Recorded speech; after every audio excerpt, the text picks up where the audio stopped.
ये आप जो मेरे पीछे देख रहे हैं, ये एक उच्च प्राथमिक विद्यालय है उत्तर प्रदेश का। और इस विद्यालय की खास बात यह है कि यहाँ पे सब कुछ टिप टॉप है, मतलब कि सब कुछ अच्छी खासी व्यवस्था है। आप पीछे देखिए, अच्छे खासे स्कूल के कमरे हैं और बिल्डिंग भी अच्छी खासी है। इधर रसोई घर है जहाँ पे मिड डे मील दिया जाता है। यहाँ पे पानी पीने के लिए नल की व्यवस्था है और शौचालय की व्यवस्था है बच्चों के लिए। और ये आने जाने के लिए जो है बहुत ही अच्छा रास्ता बनाया गया है बच्चों के लिए। वो बाउंड्री वॉल देखिए आप, चारों तरफ से जो है बाउंड्री वॉल है बच्चों की सुरक्षा के लिए, ताकि कोई बच्चा बाहर ना जा सके और बाहर का कोई अंदर ना सके। उसके बाद उसके बगल में आप प्ले ग्राउंड देख सकते हैं, बच्चों के खेलने के लिए बहुत ही अच्छी व्यवस्था है, गेट लगा हुआ है। लेकिन सवाल ये है कि इस स्कूल में बच्चे कितने आते हैं पढ़ने के लिए। तो यहाँ पे मैं आपको बता दूँ इस स्कूल की खासियत कि यहाँ पे सिर्फ एक टीचर है और बच्चे बहुत ही कम आते हैं। उसकी वजह क्या है? क्योंकि यहाँ पे जो है टीचरों की संख्या सिर्फ एक है।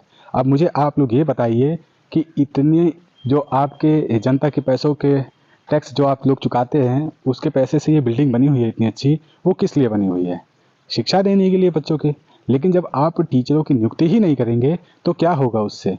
क्या कोई माँ बाप या कोई अभिभावक अपने बच्चों का नाम यहाँ पे लिखवाएगा जब किसी स्कूल में टीचर ही नहीं होंगे? अगर बात करें प्रशिक्षुओं की, तो हर साल लगभग 2 lakh BEd, 2 lakh BTC training करके निकलते हैं और टेट सीटेट जैसे तमाम जो परीक्षाएं हैं उसको पास करते हैं, अध्यापक बनने का सपना देखते हैं। लेकिन उनके साथ होता क्या है? उनके साथ ये होता है कि वैकेंसी के नाम पे 0 और 0, कुछ भी वैकेंसी नहीं आती है। और विद्यालय जो है 10 ज्यों के त्यों पड़े हुए हैं। 69,000 की वैकेंसी आई थी, बहुत ही प्रचलित वैकेंसी थी और बहुत ही ज़्यादा वो कलंकित वैकेंसी भी थी, क्योंकि उसमें इतने ज़्यादा भ्रष्टाचार के आरोप लगे थे उत्तर प्रदेश सरकार पे कि वो वैकेंसी अभी तक क्लियर नहीं हुई है और अभी भी मामला उसका कोर्ट में है और काफ़ी ज़्यादा सीटें उसमें अभी खाली बची हुई हैं। और पिछड़ा वर्ग के जो बच्चे हैं और SC ST बच्चे हैं, उन्होंने बोला था कि उनके जो आरक्षण के साथ जो है खिलवाड़ किया गया है और उनको आरक्षण जो संविधान देता है उन्हें पूर्ण रूप से नहीं दिया गया था। खैर, ये एक अलग विषय है। और हम अभी जो बात कर रहे हैं वो प्राथमिक शिक्षकों की, चाहे वो जूनियर हो चाहे वो प्राथमिक हो, उसमें वैकेंसी क्यों नहीं दे रही है सरकार, उसके मुद्दे पे कर रहे हैं। बच्चे जो है वो ज्ञापन देते हैं अधिकारियों को, नेताओं को कि वैकेंसी आप लाने का कष्ट करें, क्योंकि हम जो है हर साल ट्रेनिंग कर रहे हैं और एग्ज़ाम को पास कर रहे हैं, लेकिन हम टीचर कब बनेंगे ये एक सपना ही बनता रह जा रहा है प्रशिक्षुओं का। पिछली वैकेंसी आई थी 2018 में प्राथमिक की 69,000 की, जैसा कि मैं आपको बता चुका हूँ। लेकिन तब से अब तक 6 वर्षों का समय निकल गया है और कोई भी नई वैकेंसी नहीं आई है। तो आप समझ सकते हैं कि कितने बच्चे ओवर एज हो गए होंगे जो कि अब कभी अध्यापक नहीं बन सकते हैं, क्योंकि 6 साल बहुत ही लंबा समय होता है किसी भी प्रशिक्षु के लिए।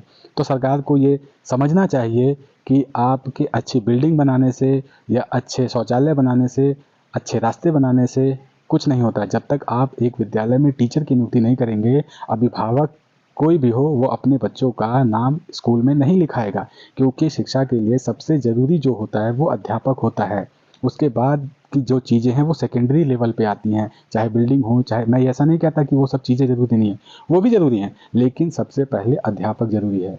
तो मैं आप लोगों से जानना चाहता हूँ, जनता से जानना चाहता हूँ कि इस समय जिस तरह से शिक्षा का व्यापार चल रहा है, प्राइवेट स्कूल जिस तरह से मनमानी फीस वसूल रहे हैं, चाहे वो गरीब हों चाहे वो मिडिल क्लास हों, क्या आप लोगों को शौक लगा हुआ है इतने पैसे फालतू के वेस्ट करने में? क्योंकि एक जो सरकारी अध्यापक होता है वो वेल ट्रेंड टीचर होता है, वो सारे एग्ज़ाम को पास करके आता है।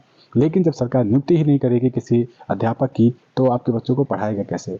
मानक के अनुसार जितने भी आवश्यकता होती है टीचर की एक विद्यालय में, अगर गवर्नमेंट रखे, तो क्या ज़रूरत है किसी भी गरीब आदमी को अपने बच्चों को जो है वो प्राइवेट में पढ़ाने की? तो आप लोगों से ये सवाल है, आप लोग सोचिए, विचार कीजिए और वीडियो को ज़्यादा से ज़्यादा शेयर कीजिए।